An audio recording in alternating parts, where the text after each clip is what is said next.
Hello, can you hear me now? Nope. I even turned these on. I know. What have you done? I don't know. Okay, I think it's working now. So, hello, ladies and gentlemen. Oh. Scott here from Squatch America. Hannah, domestic goddess in the paddy wagon. I can't hear anything. Yes, you can. You can hear No, me. I can hear you. Okay. All right, thank you. Hey, Dale. Dale made it home in record time. Yes, you did. All right, thank you very much. Oh, okay, now we have a great show for you tonight. Actually, we're going to do a little Q&A with y'all, but first you have to play our intro.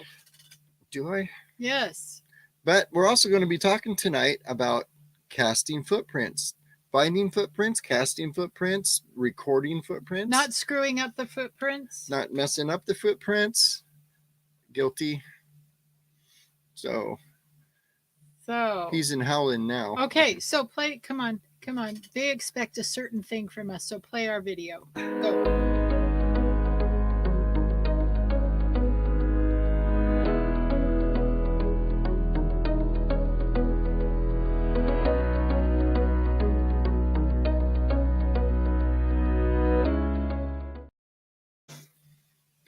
All right.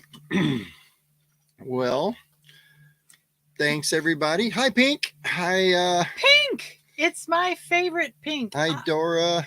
Pink, I like you more than the singer Pink. Just saying. And I really like the singer Pink. Hi, Dale. Hi, Papa. We got Dora. We got Renee. We got Donna. We got Dale and Craig and Pink. Donna.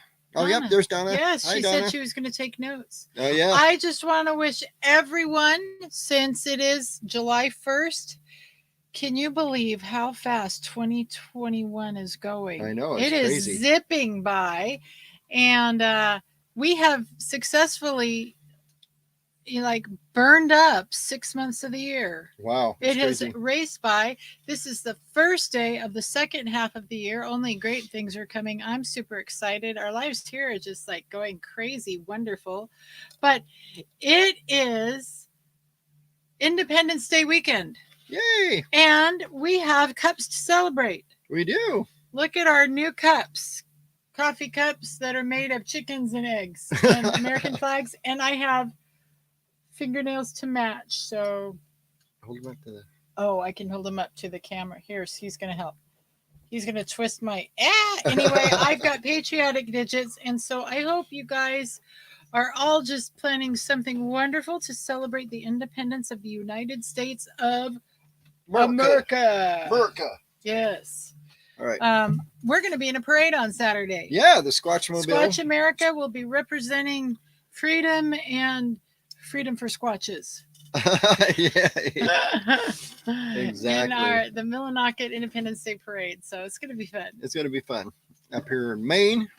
Yep. So if you're in the North Maine Woods area, come and cheer on the Millinocket Parade. Yeah. All right. So you're ready to get into this, as they say? Hi, Bigfoot and on.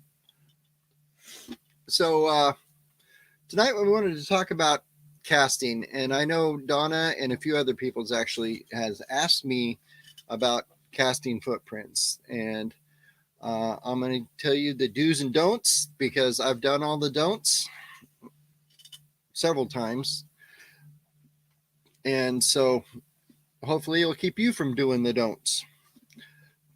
Hey, Pink says that they have lightning where she is. That's in Boise. All right. Do you have rain? Let's hope that Idaho is getting some rain. Yeah, we had lightning and rain yesterday, day before. Yesterday. Lots of it. Yeah. I did a rain dance in it, and I sent it to the Pacific Northwest. There you go. So tonight we are going to be talking about casting and footprints.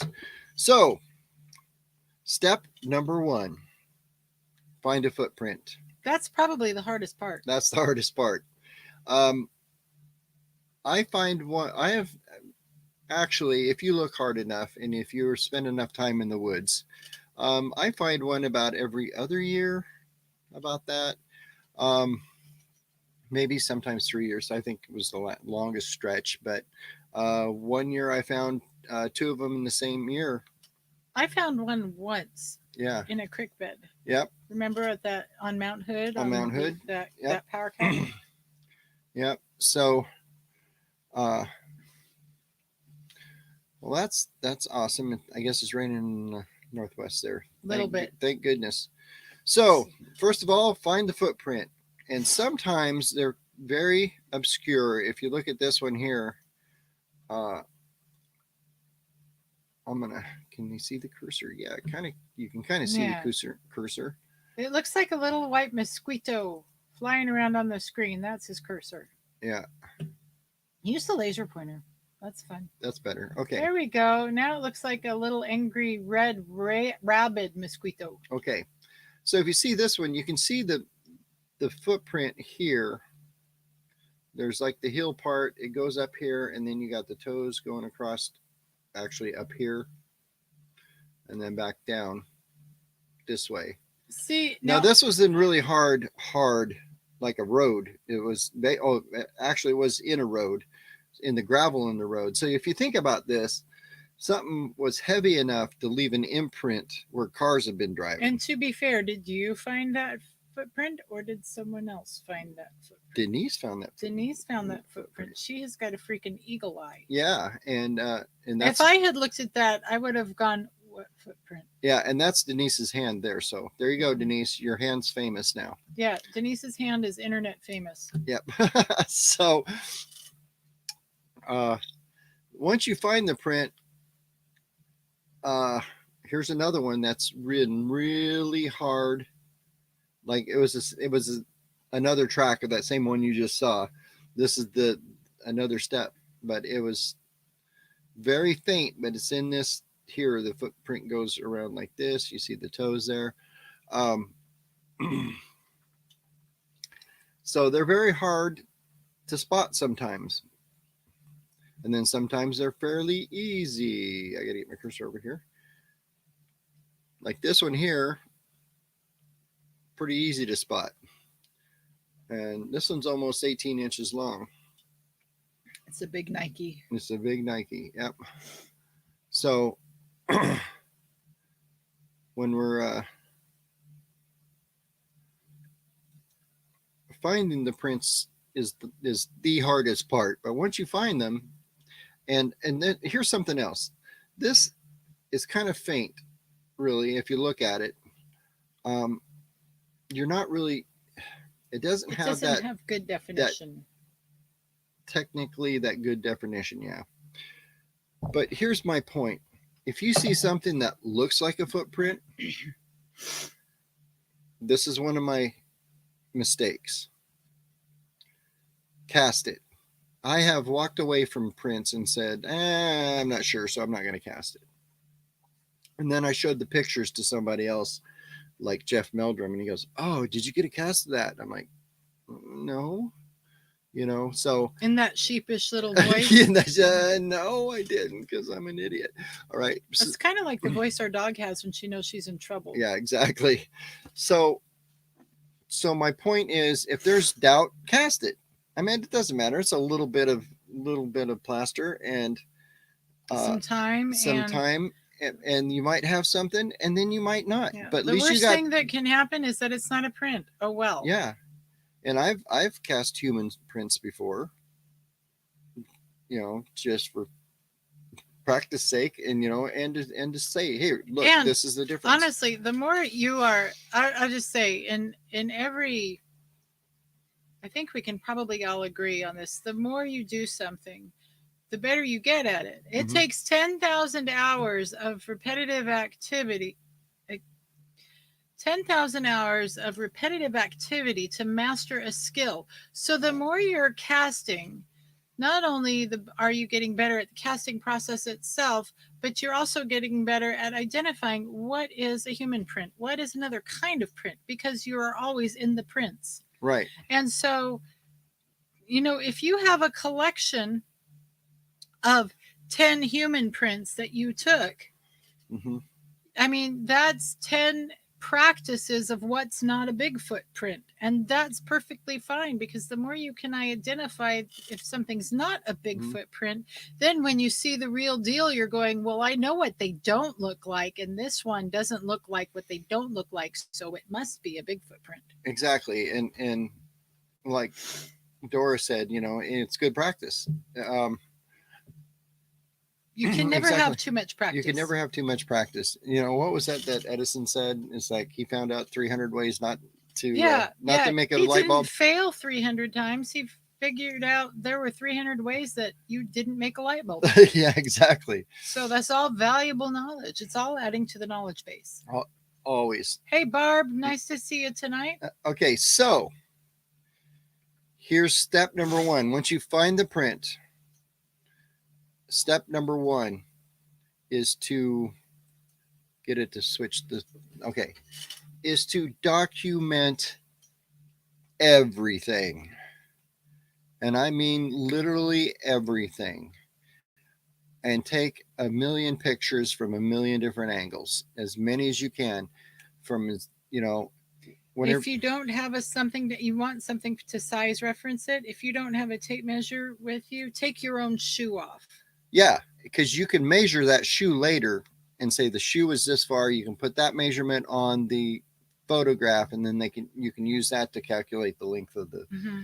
So I always have a tape measure or two with me in my casting kit that we're going to go through in a bit. But document everything. Measure, if you got two footprints, measure the distance between one and the other, even if they're very faint. Like in this one, you can see the photo in the center there. I got a stick representing the toe of the faint print that was behind the deeper print that we did. And you want to measure was able from to the cast. toe of the back print to the heel of the front print, right? To get the No. stride. Yeah, to get the stride. Yeah. It's actually toe to toe. Okay, so from the toe of the back to the toe of the front. Yeah, that's your Okay. stride length. Okay. Okay. See, I learned something new tonight. So when we mark this one, you can see where I use that stick in the center there to mark where the toe was, because it's really faint. You can't hardly see it. And my tape measure was on the toe of the other one. So this stride length between these two prints here was 5 feet, 2.5 inches difference. Okay, then. So what I usually do is I take pictures of everything before you cast, so you can document as much as you possibly can. And then you want to get into your casting part. Here's what I used the cast with. There's a product that you can get from the hardware store, and it's for fixing cracks and everything. It's a patching compound. It's called Fix It All, or Fix All, as some people call it. It's like the duct tape of walls. Yeah, it's like the duct tape of plasters. Yeah, and that's something I like to use, and I can find it in most places. If you cannot find it, you can go to Home Depot or Lowe's, and those places they have plaster of Paris. That's the other. Or Walmart or Hobby Lobby. Or any of those type of places. You can also find plaster of Paris. That works fine, but a fix-all is a little bit harder. It sets up a little bit quicker. It shows a lot more detail, and it's it shows as much detail. It's about the same. Is it lighter weight? No, it's not lighter weight, but it's harder. It's more robust, so the cast doesn't tend to break. It won't crumble, because eventually plaster of Paris just crumbles like sometimes chalk. Yeah. Now, to give you an idea, I'm going to go to a full screen. Yeah, Craig, it does work well on walls. We've done a lot of wall patching. Yep. And so I have my kit here that I put together. I can't remember where I found these little bags, but I've got a couple of them. I mean, you can get any type of little container, bag, whatever. to put your stuff in. Gosh, it's like an unboxing video. It's like an unboxing. Just crank it open. What's in here? Okay. So what I usually do is I take my fix-all or plaster Paris, as the case may be. He steals all of my kitchen storage bags. I use kitchen storage bags, but I usually fill them about half full. Because when you fill them with water, you want to fill them all pretty close to the top. I meant about that far down. So you want to fill this up with water. And then you shake and bake it. And then you just shake and bake it. Scrunch it around until you get it all mixed up, and you can do it for quite some time. Yes, and here's a plus of that. When they're doing that, you're working out your stress. It's like a stress ball. And just squish it. So you squish it around. And you're going to be happier when you get done. Yeah. So, and you want to get it to about the consistency of like pancake batter, or a little bit loose pancake batter. I've had it like fairly watery if I'm in like muddy situations and I don't want to mess up the track. You can get it really actually thick. Runny, or really runny, or you can get it thick. Now, could you hand me that one? Yeah. This is the worst one you ever did. This is the worst one I ever did. Now, this one here, this cast here is a juvenile. It's 9 inches long. We found 15-inch adult prints next to this one. So we got the adult was walking next to this one, but this was the only one we could get a cast on. This is the one we could get the cast on because it was on a hill about that steep, literally. And it was muddy and rainy, and so you actually had to make it really thick. Right. For it to For stick. this one, it came out a little clumpy inside, which I knew it would because I had to make it really thick. And you can see on the back here, if I can get it to focus, how thick it was. And you can see where this was on this hill, which was about that steep. And he literally about that steep. I literally had to keep doing combing this it up to keep it filling it. So I'd put some plaster in and I'd comb it up, and then I'd put some more plaster in and I'd comb it up, and to keep it from running down until it started setting up. And you can see where I was wiping it. But that's a 9-inch print. Yep. And you can even see the mid-tarsal break in it right there still. So, I'm supposed to vanna this. Yeah. Okay. So you mix this up, and then what you want to do is I usually, in my kit, I have the plaster, but I also carry like some of the rubber gloves in a bag. In case you come across any Bigfoot scat, you want that. Yeah. So what I do is I have the gloves, and I can also use the bag as a evidence bag, once I pull the gloves out. So I have a couple sets of them. So I have gloves in if you knock me in the face with that elbow, there's not going to be no So bueno. I put the gloves in individual bags because they also double as the evidence bags if I need to put evidence in them. What else do you have in your handy dandy little Batman utility bag? Okay. Also, what I keep in here is a tape measure to lay out. Readily available at your local dollar store. Yeah, it's a dollar store tape measure. Yep. I also have some like these fancy things because at one time in my life I actually did actually did archaeology. So I'm lucky enough to be able to have some like the stuff you use for like evidence in archaeology digs to point things out, and widths and whatever. So these you don't have to have. These are just something I happen to have because that's what I did for a living for a while. So was archaeology. Your little square is pretty bendy. Yeah, it is. So there's that. And then I also keep some black markers. You can even get the dollar store ones or just Sharpie markers to write on the bags dates, times, locations, because you will forget. Yep. So any of the evidence you get and the casts you get, write it down. I use it to write on here. I write notes on these and then I transfer them later. So I don't have to have a notebook with me. So and another thing you want to have in your kit with you paper clips is tons of paper clips. And now what this is here, this is a,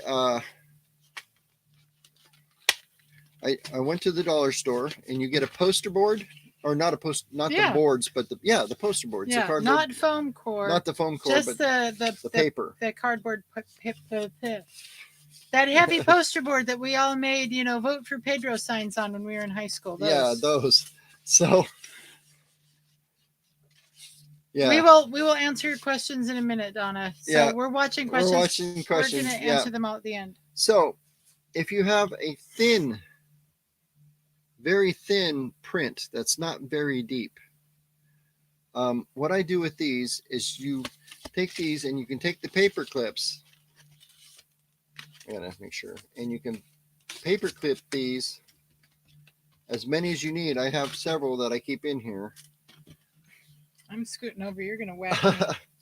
And you can fashion these into like a little dam that you can put around the footprint.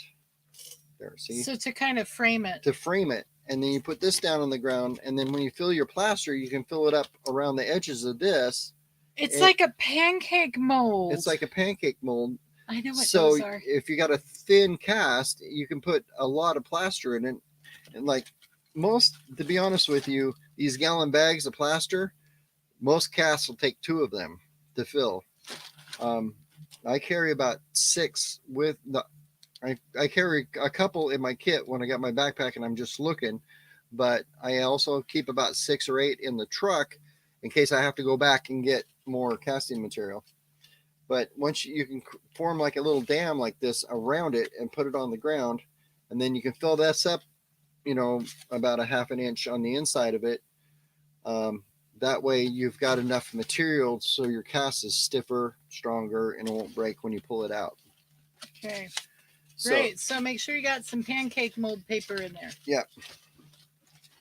So, and that's about all I actually carry in this kit. I have another kit we're going to talk about at another time. In fact, I'm going to try to get.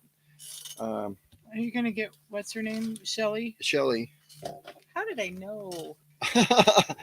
Shelly. You've been married too long. I'm going to get freaking read his mind. Her name's Shelly Covington, Montana. Good friend of mine. We've went out squashing a couple times together. Don't steal your thunder. He's got an awesome kit that Shelly can tell us all about. Yeah, Shelly's going to tell us about, but here's an awesome kit that I got from Shelly. She is working with Doug Highcheck. I'm pretty sure his name's Highcheck. I know it's Highcheck. I'm not sure if it's Doug. I'm pretty sure it's Doug. It's Doug Highcheck, who was the producer of Monster Quest, and she's working with him, and they put these their DNA kits, and they're working on a DNA project. So I'm going to have her on in the future here and to talk about these DNA kits. So that'll be fun. We'll let you know when that's We'll let you know when that's coming up. But so that's your casting material. So, does that actually have water in it? Did you already put water? No. You don't put water in it. Okay, another thing you need to know about the drying time. Oh, we'll get to that in a sec. Hold on before I get crazy. All right, so do you want to answer that question? What? What's the question? Donna wanted to know if certain terrains, needed different consistencies. Not so much terrains. It's more like different substrates. Like if you've got... That was a big word. What the heck is a substrate? Type of ground. So a terrain. It's not a terrain. I don't know if it terrain walks like a terrain. Terrain is like the hills and the valleys, and that's terrain. Substrates are like mud, dirt, rock.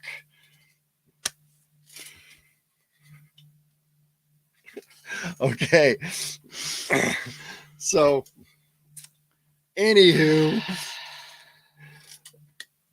what happens is if you're in loose like mud and it's very watery, and believe it or not, you can actually cast underwater. A lot of people don't know that. It's got to be pretty darn thick to do that. No, thin. Okay, now you can explain some science. So here's the deal. I'm going to go on to our next slide because that kind of goes right into this. Okay, you do that. our next slide is showing how he's putting the plaster in the cast here. And obviously this is very muddy. You can see he's on a towel or something to keep his, I don't know. Anyway. To keep his delicate little young man knees clean. Yeah, I guess so. I just stole this picture off the internet, so I didn't even know. But it's a good casting picture. Yeah, it's a good casting picture. But if you notice, he's not taking the plaster and pouring it into the cast. You take and scoop some out with your hand and you gently throw it in there, and you just keep doing that over and over. Hey, that's like pushing the waves in Qigong. Anyway, so just you Qigong the plaster into the print. Yeah, so what I usually do is, with me, I will crack this open a little bit. I will turn it upside down and I'll actually pour it into my hand and then dribble it in. So it's flopping into my hand first, and then it's flowing into the cast. So what the trick is you want to put it into the cast or into the footprint gently, so you're not disturbing the footprint, especially if it's muddy. If it's muddy, you want this a little runnier. Oh, so it'll flow through the water and flow into the mud and then into the cast, and it won't disturb the print. It won't disturb the print itself. Not like I said, when I was on that side of the hill, just because of the pitch, I had to do it thick because it would just run out. So I had to keep it thick enough to be able to keep it into the footprint while I was casting it. Because he did not. What would have served you there is a pancake mold. You did not have a pancake mold. Did not have a pancake mold for that one. But that would have had to. I would have had to build a whole one that stuck out on the bottom and filled it up. So I know, that would have been hard. But that would have took a lot of plaster. But anyway, it did take a lot of plaster anyway. It did take a lot of plaster anyway. But now here's something that I'm going to show you that I generally haven't done. But I know some people who do this, which is completely okay to do. What they do is they take skewers, and then once you get the hole filled up, and I notice his plaster is pretty thick in this one. Once you get the hole filled, that kind of looks like cake frosting. Yeah. Once you get the print hole filled up and you got it deep enough, you can stick some of these in there. I know other people also use like the wire coat hangers and just cut them off in the straight parts of them. And you can stick those down into the plaster just to stiffen the cast so when it comes out. So it works almost like rebar and cement. Exactly. Wow, I'm happy that you knew what rebar was. Hey, I am way smarter than you are. In fact, I want to address something here. Craig says that I keep hitting it out of the park every week. So almost 24 years ago when we got married, I realized that I had a deep spiritual calling on my life to keep this man as befuddled as I could. And I think I pretty much, I have hit it out of the park. Yep. Ricky and Lucy, that's all I got to say. I am channeling Lucille Ball. Okay.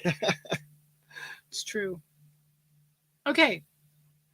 All right. Okay, so there's the rebar casting. There's technique. a rebar, putting rebar in it, but I am always scared that I'm going to push it down too far and it's going to stick out into the actual print itself, which is kind of dangerous to do. So you got to be very careful. And if you got a deep enough cast, that's another thing. You'd have to have it fairly deep, and then you can do that. I can see the purpose of it. Makes sense. And makes sense because I've had casts break. So especially those, if you've got like plaster this thick and it's really gripping the ground and you're having to apply some effort to get it out of the ground. Yeah. So thank you for the segue right into the next step. I am so good at this. I know. This she didn't even know what the next step was, but okay. My spiritual guides are just flowing tonight. Yeah. So the next step is getting it out of the ground. And first of all, you want to let it set for about 20 to 30 minutes. Until you can tap it and it's hard. Now here's the deal. uh, plaster Paris and Fix-All, it doesn't dry. It's not like it's liquid and you're waiting for it to dry. It's a chemical reaction. When you put the water to it, it creates a chemical reaction. It hardens by itself. It actually gets hot. You can feel it. It will get hot. It'll harden by itself.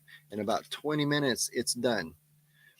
So it doesn't matter if it's raining. It doesn't matter if it's water dripping on it. A lot of times I'll cover it up just to keep like if it's raining, that's another thing you want to do is cover that footprint up with something so the rain won't destroy it before you get your casting material in it.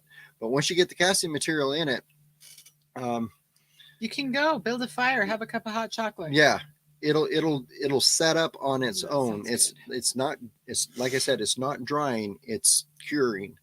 So it doesn't matter what the temperature is outside, doesn't matter anything. I mean, I've done casts in snow. You can cast snow.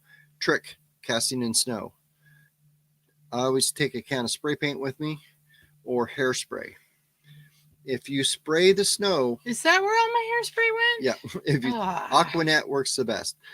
I don't even know if they have Aquanet anymore.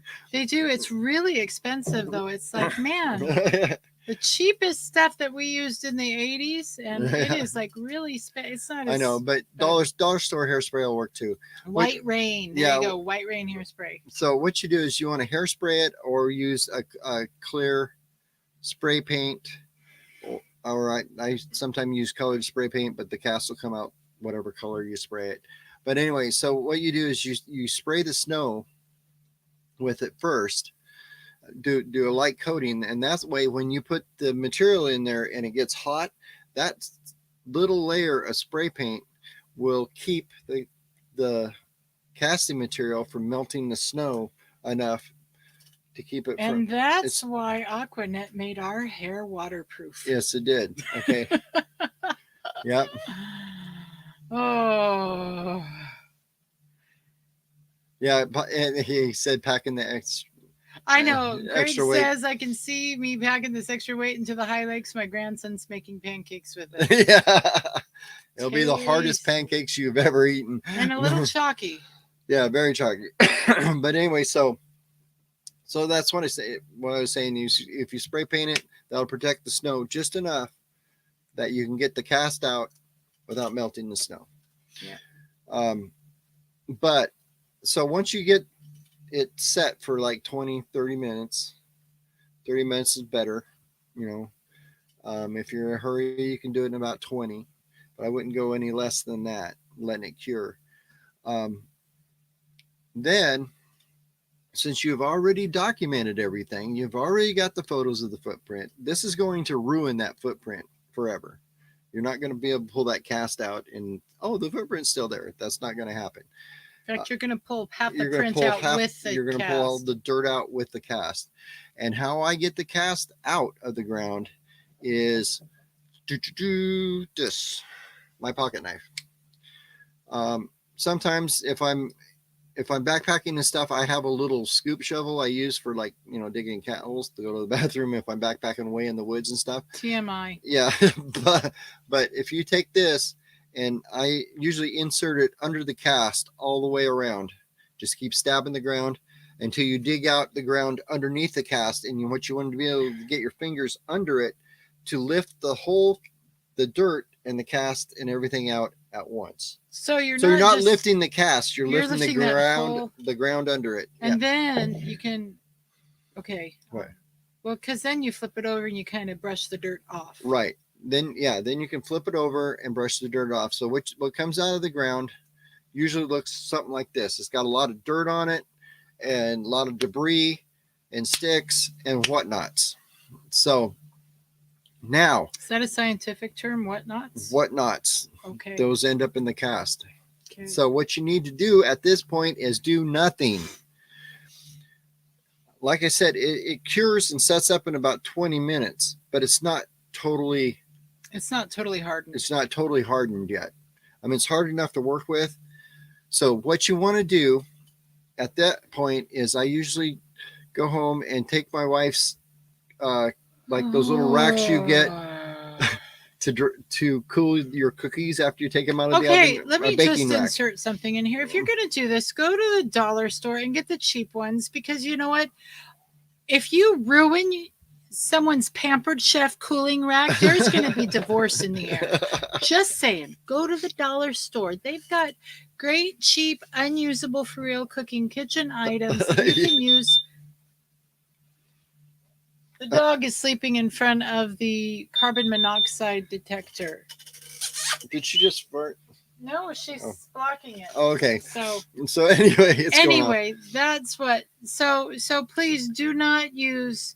For those of you in Eastern Oregon, do not use the expensive cooking racks that you got from Bella's or another nice kitchen place. Go to the dollar store and get kitchen supplies, please. Okay. Hi, Judy. Okay. Anyway,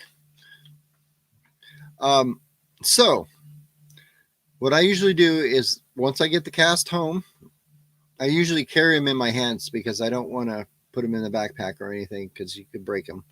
I usually just gently pack them home. Should you bag them first?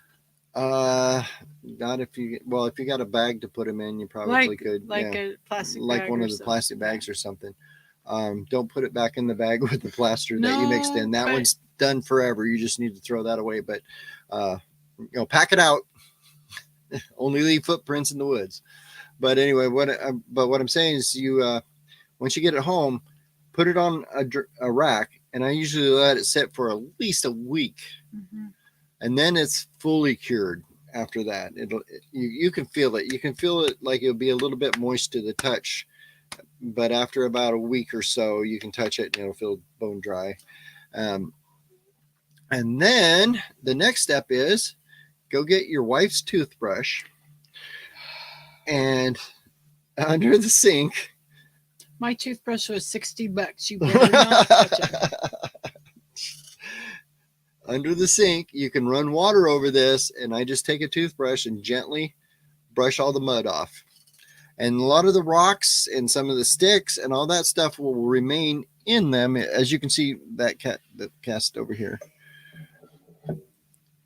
So unless you're in like fine mud and stuff like this here, once you wash because there's an R in wash, in Washington. Okay. Once you wash it off, you'll get something like this, but you can still see there's like sticks and rocks and stuff embedded in the cast. Those won't come out. Don't even try. And you don't even want them to come out because it's part of what it looks like, so any like rocks and stuff you pull out, you just leave them in there, but we're going to wash the mud and dirt off it. So anything that comes off easily. Yeah. Let me give you another tip for this too. When you're finished, make sure you clean out the sink, because there's nothing that angers a partner more. Yeah. Even more than whiskers in the sink is to go in to wash your face and find your sink full of mud. Yeah. So keep some soft scrub there. Just wash out the sink, wash out the bathroom. When we were in our house, I did have a utility sink in the basement. That was very handy. But before we had that house, I found mud and gunk everywhere. Yeah. Not saying that he doesn't clean up his messes, but he doesn't clean up his messes. So, more tips. And then you got when you wash it off, then you got your cast. You can take pictures of that and send them all to us here at Squatch America, so we can see them, because it'd be awesome. Why don't you just tell me which one you want? Yeah, let's get that one. Rather, it's like you're reaching for the mashed potatoes. Yeah. Down at the end of the table. See, this is made with Fix-All. Oh, okay. Ooh. Ooh. Okay. All right. There you go. This is a copy of a cast I made. Now, if you see this, you've probably seen this before. This cast was originally done in the 90s by a man named Paul Freeman. But lucky me, if you look close, you can see the toes there. and The dermal ridges. you can actually see the dermal ridges. And We call those we call those fingerprints. fingerprints. By the way. I don't know if it'll focus, but you can actually see the dermal ridges and the little toe right there. But this one is one I made a copy of, and I've got a little story behind this cast, which is really kind of fun. I was Bigfooting. We used to Bigfoot in Oregon all the time. Was the same place Paul Freeman did, basically. In fact, the photograph I got of the Bigfoot was only Did 15, he really 15 Bigfoot, or miles. was he just a forest guy that ran into a Bigfoot and it kind of No.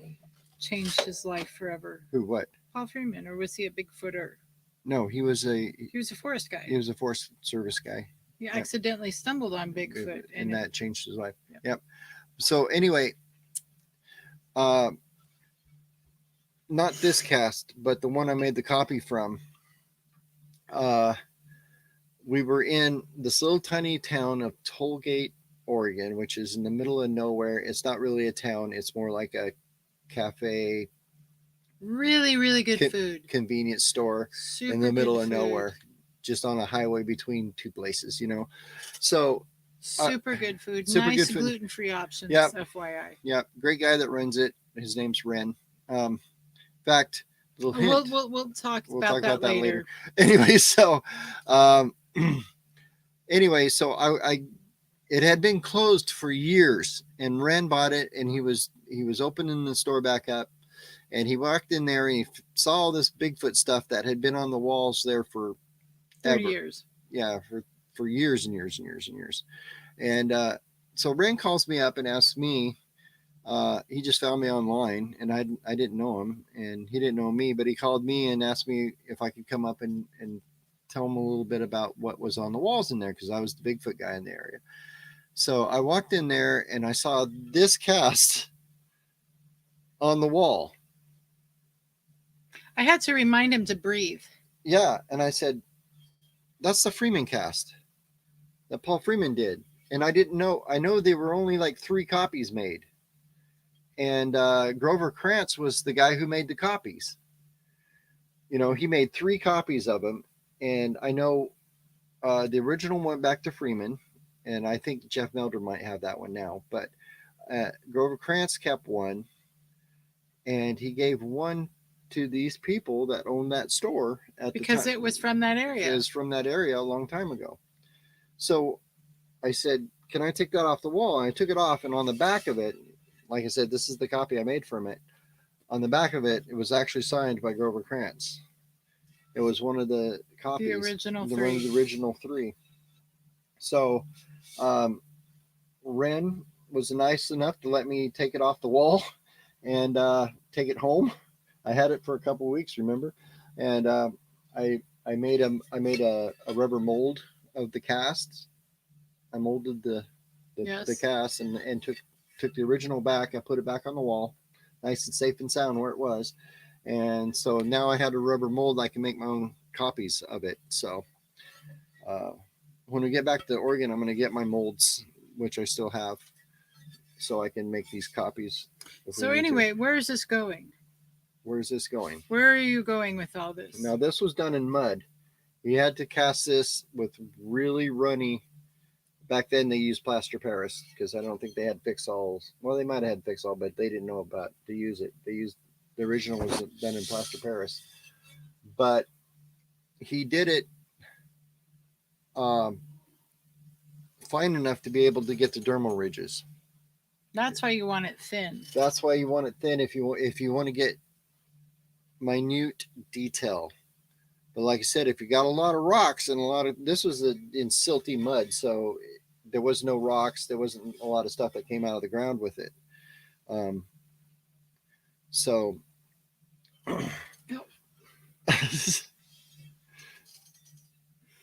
Donna says raffle off a mold. We probably won't raffle off the mold, but we could definitely raffle off a cast. We can raffle off a cast, yes. Absolutely. A copy of it. We've done that. Yeah. Oh, yeah. Yeah, we should do that. So, okay. So, anything more? Because we are down to 14 minutes. Wow. So, yeah, that's about it. I was gonna. No, there is one more thing I want to go. If you go to our website, squatchamerica.com, You can and buy this field guide. you can buy this field guide from Dr. Jeff Meldrum. Um, I keep a lot of these with me, and sometimes I give them away for Door prizes. door prizes and stuff. But what's neat about it is he has, where did it go? It's on one of these sides. Oh, yeah, here we go. In here, it has a detailed instructions on about everything I just told you. Probably not the detail I just told you, but it's right here. So it even tells you how to do it in snow and use hairspray and all that stuff. So it's called the Sasquatch Field Guide, and it's done by Dr. Jeff Meldrum. That dude. Okay. Anyway, but if you go to our website, they're readily available. They're readily available. There's a link in the description. The first link you come to will take you to our book page where we sell books and stuff, and you will get. The dog is having a really happy dream over there. Yeah, she's wagging her tail and beating the wall. So this tells you a lot about stuff you find in the woods, how to identify tracks, how to, a little bit of history. It even has a tape measure at the top. Yes, and it even has the tape measure at the top, and it's laminated. Okay, it's laminated, so you can keep it in your backpack, and don't have to worry about it getting wet. It'll be all right. So it's a great little resource to have, and it's not very expensive. I think it's like $7.95 or $8.95, something like that. Yeah, something like that.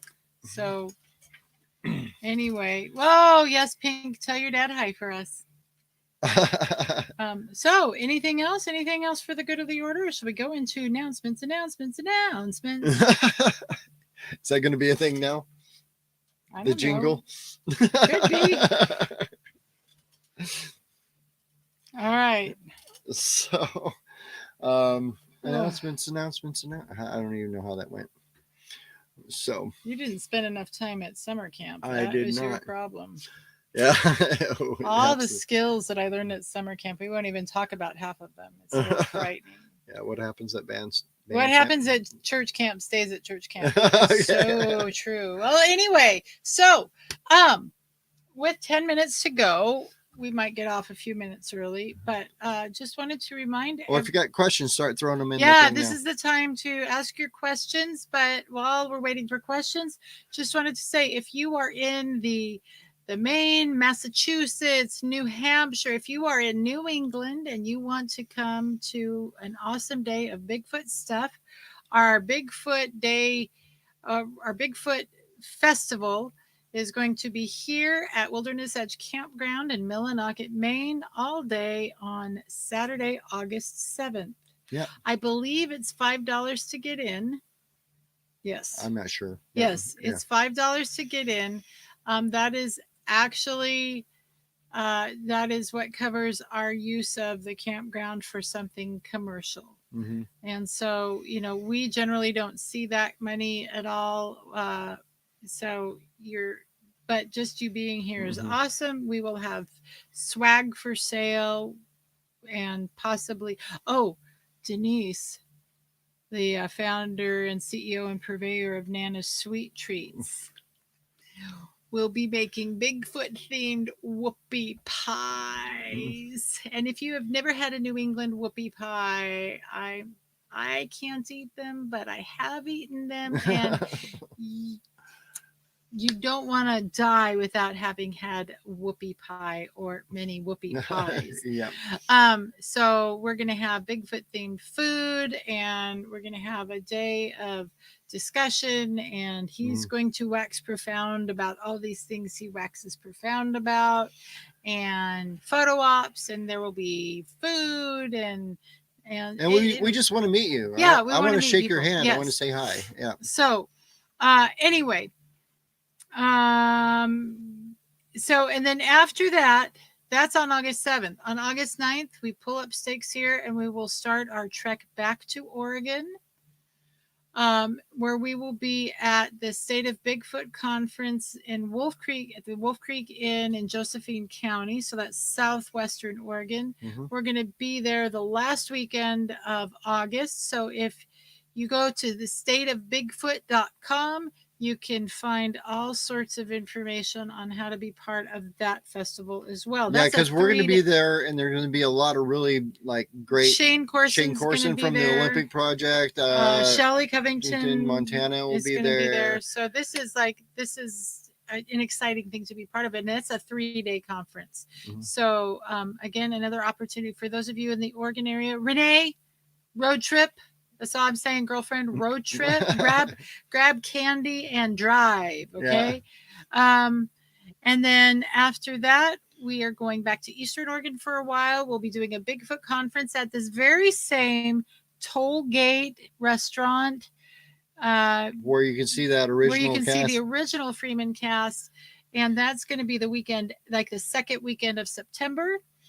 And then after that, I think the second weekend of October, we'll be headed up to Yakima, Washington for the Bigfoot conference there.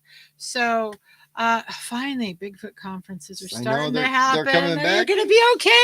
Yeah, and once you go to Yakima, that's my hometown, by the way. Yeah, and if you remember when we had the she squatchers, they're going to be there. They're going to be there, so you'll get to see them. You can come behold their sexy beautifulness in person. I can't wait.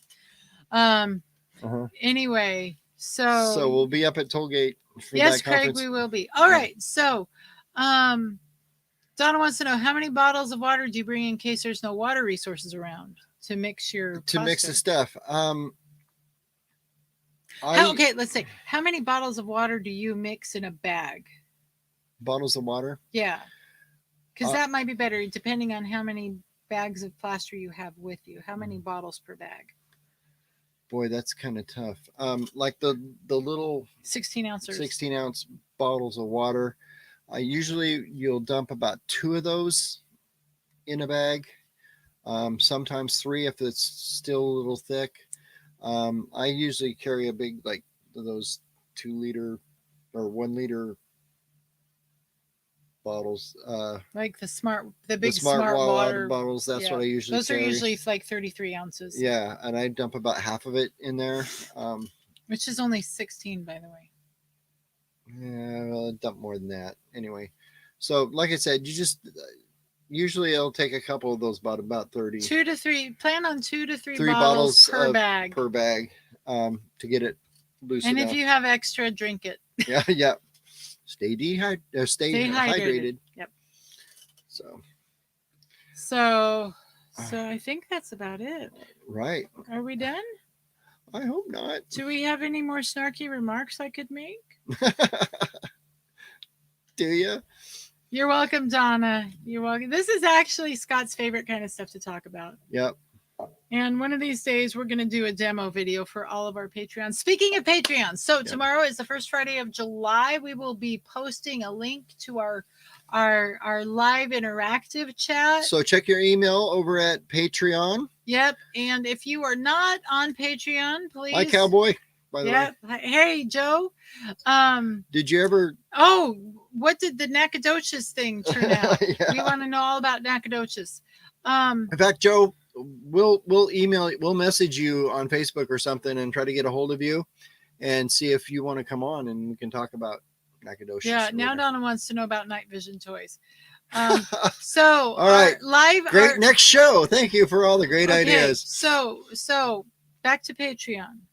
Our Patreon chat tomorrow will be 8 p.m. Eastern, 5 p.m. Pacific, and figure out all the time zones in between, 5, 6, 7, 8. Pretty easy.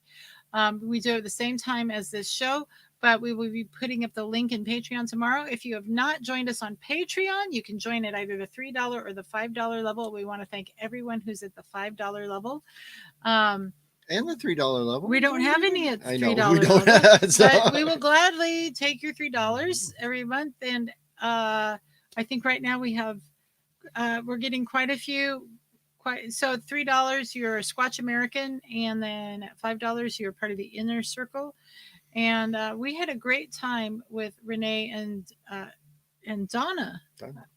No. No, Lynn. Renee and we had someone else. I can't remember. I don't think she's on tonight. No, I don't see her on. It's Anyway, we had a great started with chat, L. and Lindsay. our chats are just whatever you want to talk about. So if you got questions for us, if you got ideas, if you just want to say, what is your favorite line of jewelry, Hannah? Because we love the bling you wear all the time. I'm happy to talk about that. Yeah. Almost nothing is off the table. It's just kind of a get to know you. Yeah, it's kind of just us Bring chatting. your coffee or whatever beverage you want to call coffee. Good, Renee. Awesome, Renee. Love to see your face tomorrow. So yeah, it's just kind of an informal time to get to know each other.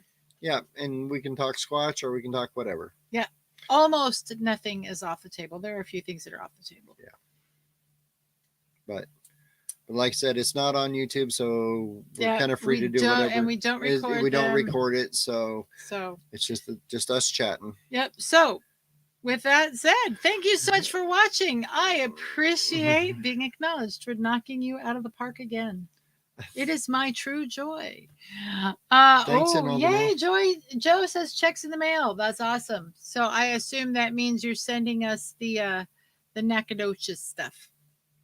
Or it means something else, but I don't know. Okay. Anyway, thank you for watching and for being part of our little Bigfoot family here. Please like this video, subscribe to our channel if you haven't, share this video.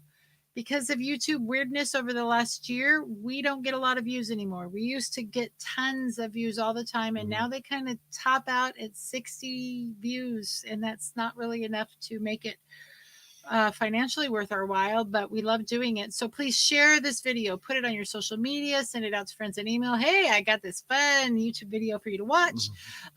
If you belong to Bigfoot groups, share us on Bigfoot groups. Because they don't mind, they don't necessarily like us sharing ourselves, but they don't mind if you share something that you like. Right. So be our advocates out in the world. And we cannot wait to at some point meet every one of you at some conference, and we will keep you informed. Exactly. So with that said, our job is to investigate the unexplained, not to explain the uninvestigated.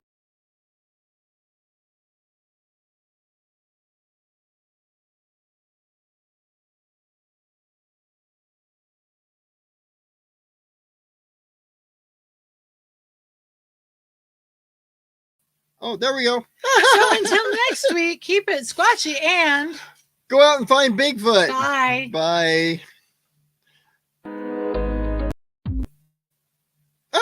I'm